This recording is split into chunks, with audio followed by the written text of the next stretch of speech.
Nous sommes en 2017 et le projet stratégique de l'Université catholique de Lille rentre dans sa deuxième phase. En effet, après 2 ans de structuration, nous rentrons maintenant dans les projets concrets avec une implication croissante des établissements et aussi un impact croissant sur les salariés et les étudiants, mais aussi sur le quartier qui nous entoure. Vous l'avez compris, la démarche collective est engagée et nous ambitionnons de développer fortement la recherche, les usages et les aspects socio-techniques, mais aussi les nouveaux modèles économiques. Nous allons mettre l'accent sur la formation des jeunes, la formation tout au long de la vie pour accompagner les entreprises dans leur développement, mais aussi le travail sur les nouveaux métiers émergents qu'on voit arriver grâce au projet des démonstrateurs.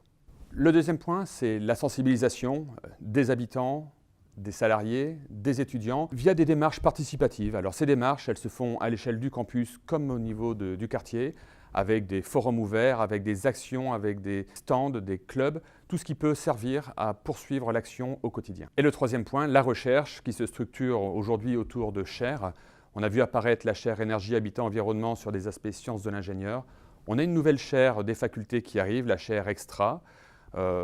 Ces chaires visent à avoir une convergence entre les sciences de l'ingénieur et les sciences humaines et sociales. Mais finalement, c'est tout le décloisonnement que nous visons, décloisonnement des disciplines, décloisonnement entre les établissements et puis le décloisonnement de l'université vers le quartier Vauban-Équermes. L'ambition, vous l'avez bien compris, c'est de développer un campus qui va vers le zéro carbone, mais de ne pas rester au niveau d'un campus. C'est-à-dire qu'on doit s'agrandir au niveau de la ville, de la métropole, de la région. À terme, on vise l'international pour faire bénéficier les autres villes de nos développements.